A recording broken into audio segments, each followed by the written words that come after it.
Bien, estamos de vuelta aquí compartiendo con ustedes el contenido de Notoriedad TV. La noticia que el país esperaba hace varios meses por la cultura o la costumbre de el tiempo que se acostumbra a mantener en el puesto al director de la Policía Nacional. Pues en el día de ayer, mediante la emisión del decreto número 111-26, el presidente de la República designa a un nuevo director de la Policía Nacional. Se trata, oiga señores, se trata nada más y nada menos que el general primeramente ascendido a mayor general, Andrés Modesto Cruz, un hombre de una grandísima carrera, un intelectual, un hombre muy formado, muy preparado, y en el día de hoy, a tempranas horas de la mañana, ya fue juramentado por la ministra de Interior y Policía, Farideh Raful. Vamos a ver si producción nos permite un poco el audio, que este video de la juramentación tiene audio, donde la ministra ahí ya le hace juramento formal al nuevo director de la Policía Nacional, el mayor general, a partir del decreto, Cruz y Cruz. Yo creo que hay que valorar la gestión del director de la policía anterior, sin dar detalles de algunos aspectos que van contra la norma de un Estado social, democrático y de derecho, donde el esquema legítimo de la justicia es el apresamiento, el sometimiento y que un juez competente sea el que decida el destino del castigo de los delitos por lo que se acusa a un ciudadano. Reconociendo todo eso, que es lo legítimo en un Estado social, democrático y de derecho, no es menos cierto que en el pasado reciente la delincuencia en la República Dominicana, la criminalidad, la inseguridad ciudadana, tomó demasiado terreno para sí. Hay que reconocer que la criminalidad y la inseguridad ciudadana tenían un sitial con demasiado poder y con demasiada influencia hasta en el ánimo de cómo se levantaba un ciudadano en la República Dominicana. Con el trabajo del general Guzmán Peralta, se confrontó de manera silenciosa. Este fue un jefe de la policía atípico, ese no daba rueda de prensa, ese participaba al lado del presidente en las actividades que encabezaba el presidente en esa mesa de trabajo de seguimiento a la seguridad ciudadana, o en las actividades que eran del Ministerio de Interior y Policía, que por razones de protocolo debía estar ahí. Este fue un jefe de la policía que no daba entrevistas, que no hacía rueda de prensa, que no daba muchos detalles, que no hacía mucho ruido. Sin embargo, cuando ustedes vayan a las estadísticas de los aspectos extrajudiciales, de los intercambios de disparos, de la cantidad de delincuentes, con algunos tal vez con comportamiento excesivo, fuera de la ley, fuera de la norma, y otros que a todas luces, como el caso de Santiago, anda uno por ahí del fin de semana también, que al parecer en la comunidad donde ocurrió este supuesto intercambio de disparos, lograron grabar un video y a todas luces de lo que se nota en el video, no concuerda con las informaciones de la vocería de la Policía Nacional. Sin embargo, se limpió un poco la sociedad y se generó cierta tranquilidad, lo que nosotros como sociedad, nosotros, los entes sociales, debemos preguntarnos, ¿a qué precio? Si vamos a seguir siendo indiferentes a la educación, a la salud, a la alimentación digna, a los espacios dignos, a la protección real de la familia, de las madres solteras o de las familias vulnerables que no tengan que sentirse obligadas de permitir que estos niños, porque no tenemos cómo atenderlos, tengan que permitir la influencia de los mercaderes de la delincuencia y de la criminalidad de los 10, de los 12, de los 13 años, y nosotros mismos como sociedad sigamos construyendo delincuentes para 2 años, 3 años, 4 años, 5 años después, invertir en una bala. Nosotros como sociedad, fíjense la antítesis que yo hago, un reconocimiento a una labor policial que fue de conveniencia social, pero al precio de violaciones expeditas, claras y crueles al orden de Estado social democrático y de derecho. Yo le hago responsablemente este reconocimiento. El valor que yo le quiero dar es, así desde el Estado, vamos a seguir marginando a nuestros niños, a nuestros adolescentes, a nuestros jóvenes, para luego que se nos van de la mano, luego que se constituyen en una amenaza para el resto de la sociedad, invertir en una bala en manos de una policía que todavía es la que fundó Rafael Leonidas Trujillo. Bueno, yo entiendo el reconocimiento que hace mi hermano Dalis.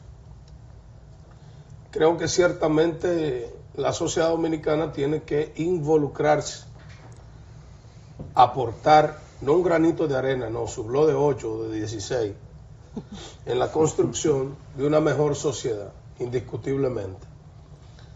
Lo he dicho antes ya en algunos círculos cerrados, he dicho que la procedencia del mayor general Andrés Modesto Cruz Cruz, que es un caballero oficial de línea, esto quiere decir que no egresa de la Escuela de Caballeros Cadetes, pero que su trayectoria como raso, cabo, sargento, y después haber estado al frente de organismos de inteligencia, que dicho sea de paso, yo estoy en la lista de los ex militares y dedicados a este oficio de la comunicación, el análisis, que me permito establecer que antes que no teníamos tecnología, se hacían mejores algunos trabajos que hoy día, y eso es desafortunado. Creo que hay que procurar involucrar sinceramente a la sociedad, que no basta con plantear que la gente debe denunciar, no, que la gente debe ir a decirle a la policía, no, es que hay un descrédito institucional que aun cuando es injusto endilgárselo, atribuírselo al mayor general Cruz Cruz, no menos cierto es que existe el mismo. Que yo entiendo, el presidente de la República, en la persona de ese mayor general, que si él no tiene vínculos directos con el mismo, los tiene colateralmente porque le está dando un voto de confianza, debe proveerle de los medios orientados a que la policía en manos de Cruz Cruz sea exitosa. Entiendo que Cruz Cruz, que tiene el carácter que no tiene Guzmán Peralta, que es un dígale, un yes man, creo que ese elemento es eminentemente positivo y hay más que un deseo, una necesidad de la coexistencia de la Policía Nacional con los ciudadanos. Hay que enseñarle a la policía que no basta con el cambio de los colores del uniforme policial. Es que el abstracto de la cabeza, esa expresión que dicen nuestros más viejos, que dicen que cada cabeza es un mundo, en el caso de la institución debe haber un solo mundo que gire, que camine en una sola dirección. Eso de ley y orden, que era el eslogan, para muchos eso es un disparate. Y ahora es proteger y servir. Los videos que uno ve hoy dicen que la actual Policía Nacional está muy distante de la esencia de lo que dice su eslogan como resumen institucional. Proteger y servir implica no hacer lo que pasó en Santiago con las 5 personas.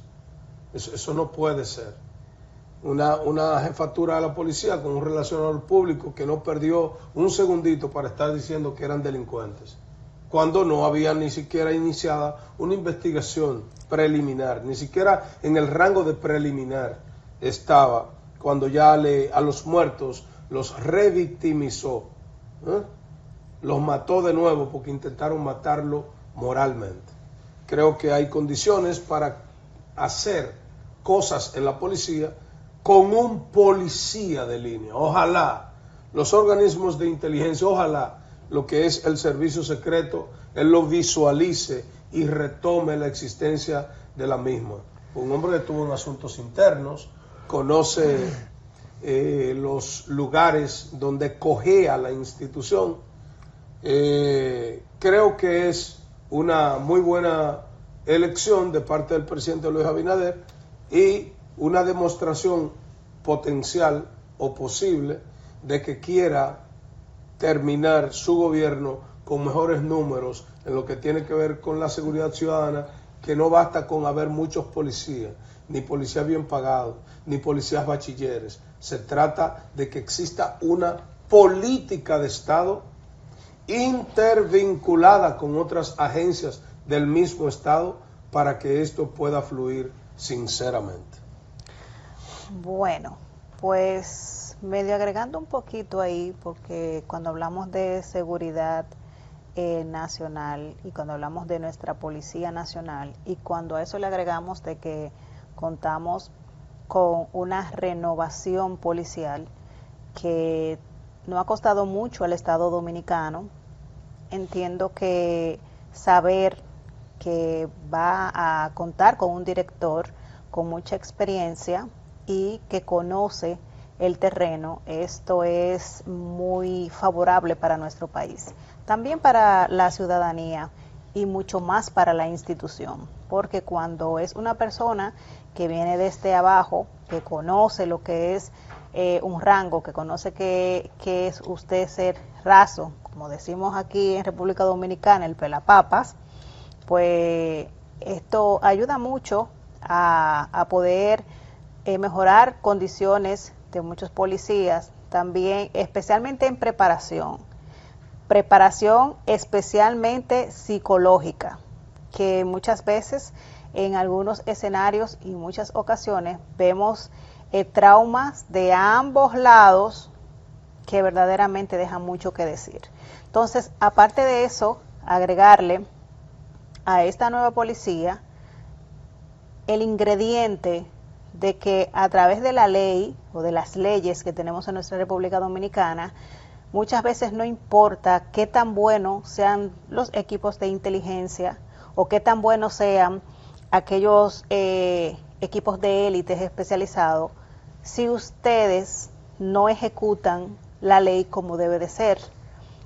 Por ejemplo, en el tema de que vamos a arrestar, por ejemplo, a Odalis, y luego si investigamos, es un ejemplo, Dalis, y luego investigamos, ahí es donde está el problema difícil entre la justicia, la parte de policial, luego, o sea, es como un tema que, como dice Don Nilson, deben de trabajar de la mano. Primero, los equipos de élite están ahí para investigar primero, para dar seguimiento primero, y luego se ejecuta. Cuando en la República Dominicana estemos copiando, que nos gusta mucho copiar los organismos internacionales, cuando copiemos bien, entonces las cosas van a funcionar. Entonces, nuestro país tiene muchas debilidades, por eso nuestras cárceles están abarrotadas de casos que lamentablemente siempre siguen como uno sobre el otro, uno sobre el otro, uno sobre el otro. Y tú te preguntas, ¿por qué? Yo entiendo, don Nilson, usted que conoce bien ese sistema, que tenemos más personas en las cárceles que no están procesados o condenados 100% a lo que están condenados ya. Entonces, sí, un alto número de presos preventivos. Exactamente. Yo creo que el Estado tiene que involucrarse, señores, gente pero que están presos de urgencia, por una multa de 6,000 pesos, por el amor de Dios. He dicho, si no lo vamos a hacer por el corazón, ¿verdad? Hagámoslo por amor al bolsillo. Pero que sea de una de que ellas. se resuelve en realidad. Y además que en el espectro de las parras, que se clasifiquen los presos como la ley 224 plantea. Eso y eso es fácil, ¿o no es fácil dividirlo? Pero es más profundo, Nilson. Yo sé que lo es. Sí, es mucho. De lo de la prisión preventiva, y es que eso comienza desde la Procuraduría General de la República de Radamés Jiménez, que estableció unos incentivos para el Ministerio Público, para los litigantes del Ministerio Público, y estos incentivos dependían de la cantidad de prisión preventiva que lograban, sí, y de la cantidad de condenas. Eso generó un incentivo para que los fiscales buscaran, eso es en un orden, buscaran sobre todas las cosas cómo convencer al juez de la Oficina Judicial de Atención Permanente, dictar prisión preventiva. Por el otro lado está un Ministerio Público que es operativo en términos de documentación y un Ministerio Público cabeza que es administrativo. Desde la policía, todavía hoy, con todo y reforma, los sometimientos lo hace el Ministerio Público con los informes de la policía. Por eso lo porque digo. son vagos, Por eso los lo fiscales digo. son vagos que Como se el quedan fiscal no condicionados. investiga, como el fiscal no investiga, quiere investigar con el tipo preso.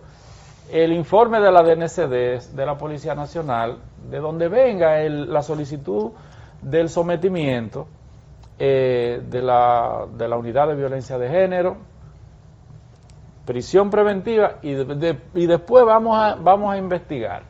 Entonces, con este esquema, que entonces lo robusteció Jean Alain Rodríguez, que eso era una línea desde la Procuraduría, que hasta por una mala palabra había que pedir prisión preventiva. Porque luego vimos con el tema de los casos que el tener las cárceles llenas constituía un negocio, había que comprar más insumos, y había que hacer más negocios, porque los presupuestos tenían que ser mayores. Y más cárceles. Y había que construir más cárceles. Centros. Entonces, hay un esquema que hay que analizarlo con mucha profundidad. Sí. Y es penoso que aquí, en este país, que tiene los organismos de investigación, inversiones tecnológicas de última generación, o sea, desde el gobierno de Danilo Medina y este presidente que ha continuado haciendo inversiones cuantiosas para la preparación del modelo de investigación digital y tecnológica del Ministerio Público y de la propia Policía Nacional, que se tenga que convivir con un esquema tan degradante ante la sociedad. Una persona, vamos a hacer el desafío de traer un sociólogo aquí para entrevistar. Sería bueno. Lo que le cuesta a una familia, que un ente de su familia vaya a una fortaleza, a una cárcel de este país por 2 meses. Lo que le cuesta. Y hablo de 2 meses de manera conservadora porque con el esquema y el retraso que existen en los juzgados penales, hasta por un mango, ya en una revisión que el Código Procesal Penal establece que es dentro de 48 horas que se tiene que conocer, te duran 2 meses para fijarte. O sea, hay tribunales que están tan saturados con tantos presos preventivos que lo que manda la ley, que deben conocer en 48 horas y por algunas circunstancias se puede hacer un aplazamiento. Imaginemos, vamos a darle una semana siendo conservador, te duran 3 meses para conocerlo. Y esa familia, durante 3 meses, cambiando la agenda de todo el mundo. Entonces, es muy fácil decir desde allí, mándenlo preso, prisión preventiva. Entonces, una persona que fue detenida y no tuvo alcance para, o no tiene medios para conseguir las documentaciones familiares, quien le haga la diligencia de una carta de la iglesia donde va, si va, o del club más cercano, de una liga donde juega, o de las actas de nacimiento de sus hijos si la tiene. Entonces es una persona que allí, aunque lo tenga, que aquí hay muchas personas, en los barrios hay personas que tienen más arraigo moral que sacerdotes que dan misa y que pastores evangélicos que hacen culto. Sí. Y no, bueno, como no había nada que presentar, bueno, esa persona no tiene arraigo, contiene el elemento del peligro de fuga y hay que enviarlo a prisión por si acaso. Por si acaso. Entonces, es un tema muy profundo que más adelante vamos a ver uno de los temas más sonados de corrupción del principio del gobierno de Luis Abinader, uno de estos temas sonados de corrupción que vamos a compartir con ustedes, que tiene que ver algo por dónde debe ir la cosa, y yo no veo que vamos por ahí. Bueno. No, y decir que eso que tú dijiste de Jean Alain, de Danilo, que es cierto, 100% cierto lo que tú dices. Su Majestad, la que se fue, dijo que no había negociación en caso de violencia de género. Bueno, yo insisto, hay que desmenuzar muy bien este tema y ver cómo sincronizamos de una vez por todas los organismos en nuestro país que puedan tener sentido. Pero de esta manera vamos a una muy breve pausa y retornamos con mucho más de nuestro contenido. No se muevan. Bueno, continuamos aquí en su espacio Notoriedad TV. Y antes de continuar o de pasar a Odalis Fernández, quiero hacerle un llamado, no lo voy a llamar denuncia, pero sí voy a hacerle un llamado a la alcaldía de Santo Domingo Oeste y al señor alcalde Francisco Peña. Señores, da pena de cómo se encuentra ese municipio de basura. Y aparte de que da mucha pena, llama a bastante preocupación, porque el nivel de contaminación que tiene este municipio es increíble. Los vertederos improvisados es verdaderamente muy preocupante. Estas imágenes que tenemos actualmente están justamente en la calle Diego Velázquez del sector de Buenos Aires de Herrera. Solamente observen la contaminación, la cantidad de basura, y eso lo observamos en muchas calles de este municipio. Pero la perla preciosa de todo esto, y la excusa para mí barata de todo esto, es que el vertedero de Duquesa, que está actualmente con un cierre técnico por el tema de la transición que está pasando ahora mismo con lo que sería el nuevo sistema o el nuevo nivel de reciclaje que tendrá, que en un futuro será muy positivo y de mucho valor para las alcaldías del Gran Santo Domingo, pero mientras tanto el flujo está siendo muy lento. De ahí se agarran muchas alcaldías, pero se sigue trabajando. Ahora, el tema y la problemática de Santo Domingo Oeste no es del cierre de Duquesa, y todo el mundo lo sabe. Los habitantes de Santo Domingo Oeste lo saben, que hay un descuido total de lo básico que tiene que hacer esta alcaldía, que es la recolección de la basura. porque aparte de que si le sumo de las condiciones que tienen las calles, es un solo carácter que tienen. Es preocupante. Esta alcaldía está en una condición de 911. Y le hago el llamado a la presidencia de la República, porque ya que muchas personas dicen, no, pero que Carolina Mejía que le dé asesoría. Es que los beneficios y las intenciones que tiene la alcaldesa del Distrito Nacional, las mismas intenciones que tiene la alcaldesa de Santo Domingo Norte, Betty Jerónimo, y el mismo beneficio que tiene el alcalde de Santo Domingo Este, el señor Dio Astacio, son los mismos beneficios y las mismas condiciones, aunque no sea el mismo presupuesto que Francisco Peña. Ahora, las intenciones son iguales. Francisco Peña está haciendo la gestión que se necesita para que su municipio tengan las condiciones básicas. Verdaderamente, un municipio sin recogida de basura, esto todos los días lo que llama es al fracaso y a la preocupación. No hay salubridad, no hay limpieza, no hay higiene, no hay nada. Y aparte de eso, recuerden que en Santo Domingo Oeste, como en muchas zonas de nuestro país, que pasan las cañadas, mucho más contaminación. Entonces, ¿qué es más fácil? ¿Tener cúmulo de basura por no hacer una gestión de gobierno? ¿Por no hacer una solicitud a la entidad que sea? Entonces, yo creo que la parte municipal de nuestro país es muy clara. Las leyes están ahí. Y usted, señor alcalde, tiene que sentarse, reflexionar, porque usted de una manera u otra le está haciendo mucho daño a su partido, a su presidente y a sus municipios. Y usted, Francisco Peña, que tiene mucho conocimiento, de verdad me extraña bastante. Usted tiene mucho conocimiento de Estado, mucho, porque usted no tiene 2 días ahí. Usted tiene que tener mínimo de 45 a 50 años como funcionario público, que nunca ha salido del Estado. Entonces a usted no le luce que esto esté pasando. Y si decimos de tener conocimiento de gestión de Estado como alcaldía, yo creo que usted es el que ha pasado mucho más años ahí. Entonces, ahí está el llamado.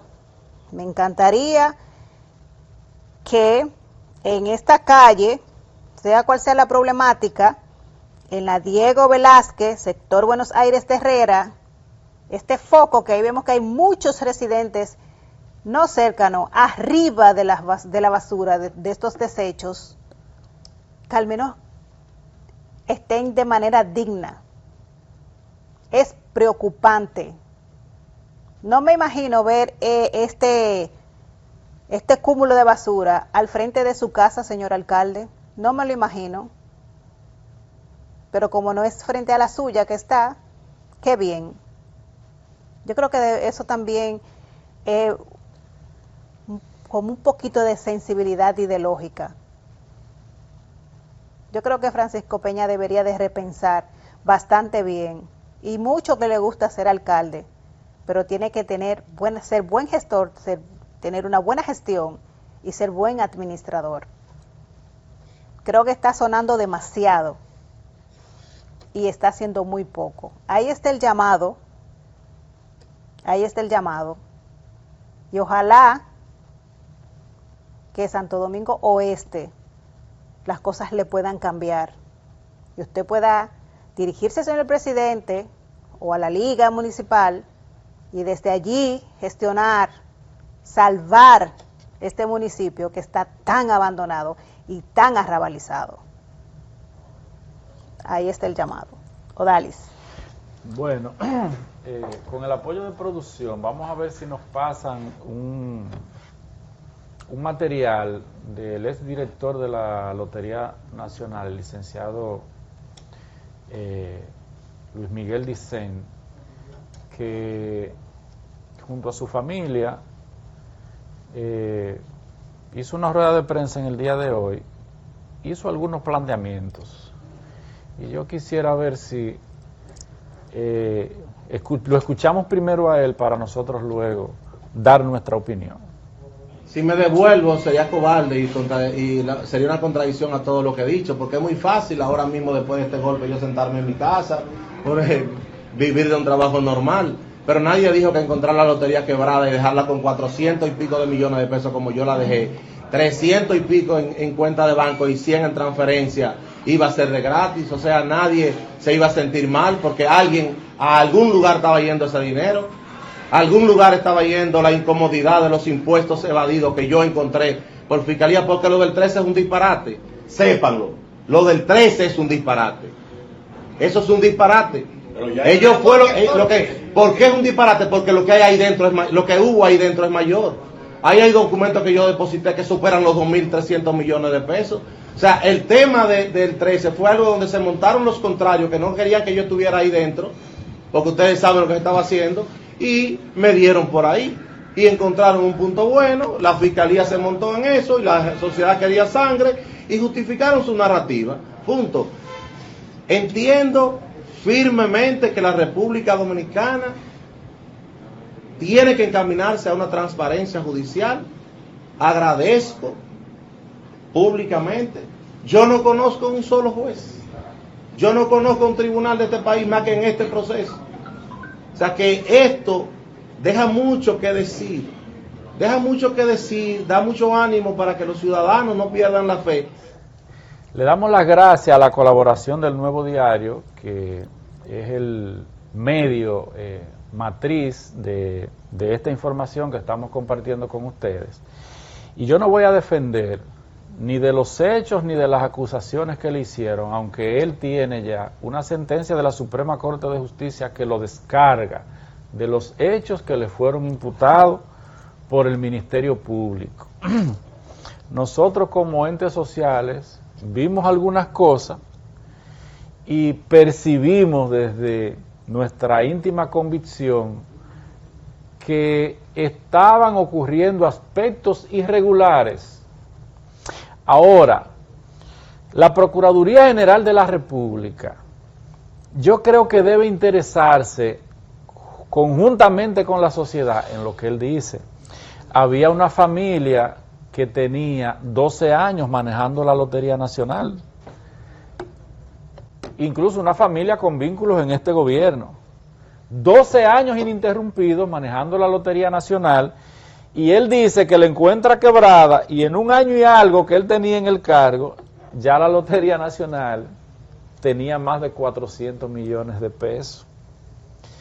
Y entonces, en los 12 años anteriores, el dinero que producía la lotería, eso es como un llamado muy sublime que él hace a la sociedad de que al tiempo que se investigó con tanto ímpetu el famoso 13, esa operación, que yo reitero, no lo estoy defendiendo ni lo voy a defender, amén de que él tiene una sentencia, que ya ese es un punto negativo con relación a esa investigación del Ministerio Público, que de eso se estará hablando más adelante, a medida que vayan concluyendo los casos que inició el Ministerio Público, las investigaciones con estas gravosas acusaciones, con estos expedientes bruscos, expedientes gigantescos, y que a la sociedad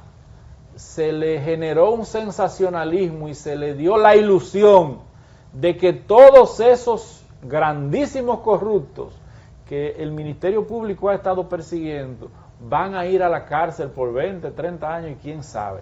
Hablo de ilusión porque la justicia no se maneja así. Ya el Ministerio Público ha estado haciendo su trabajo de acusación. El Estado ha estado haciendo su trabajo de acusación. Ahora, el que decide, el que tiene la última palabra no es el Ministerio Público. Entonces vamos a ver cómo se define esto más adelante. Ya con el descargo de la operación 13 de Luis Miguel Dicen, hay un punto negativo. En el día, creo que antes de ayer, fue descargada la madre del coronel Núñez de Asa en el caso Coral y Coral 5G.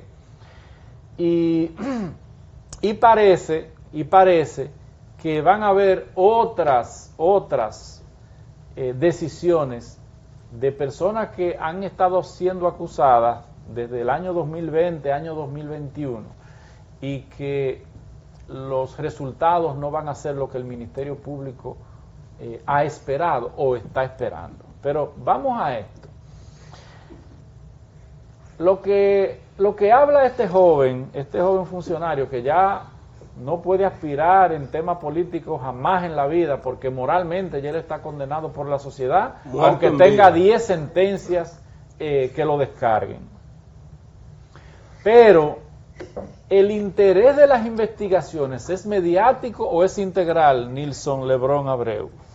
Lo que pasa es que todavía aquí no hay sentencia de personas imputadas que una vez obtienen una sentencia absolutoria, el Estado pague, indemnice a esa persona.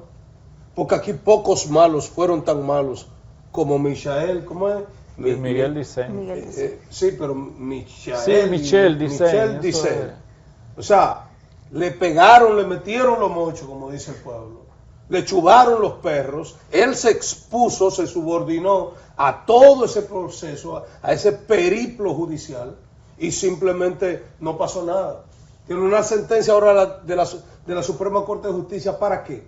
Si al final de cuentas, donde quiera que lo ven con el nombre del mote, del proceso que en su contra fundamentalmente se llevó a cabo. Aquí tenemos que revisarnos. Volvemos a la palabra. Anteriormente. Colocar nuestras tripas, nuestras vísceras sobre una mesa y decir, vamos caminando mal, y no defendiendo a Dicen como dices tú y como lo comparte Joanny. Simplemente es que en el espejo en el que él se vio podemos vernos cualquiera. Y que es lo que decía anteriormente al inicio del programa, que la problemática que tenemos en el sistema en nuestra República Dominicana es que primero apresamos y luego investigamos. Entonces, mientras estemos así, la teoría del tranque y es porque no hay tampoco un régimen de consecuencia al mismo Estado, exactamente, o para el que tranca.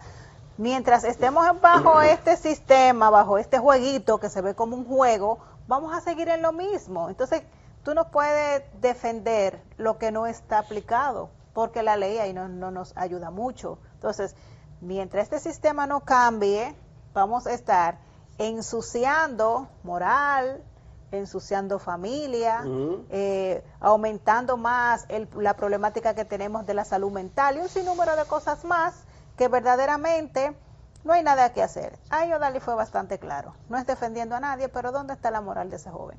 No, la depresión. Sea buena.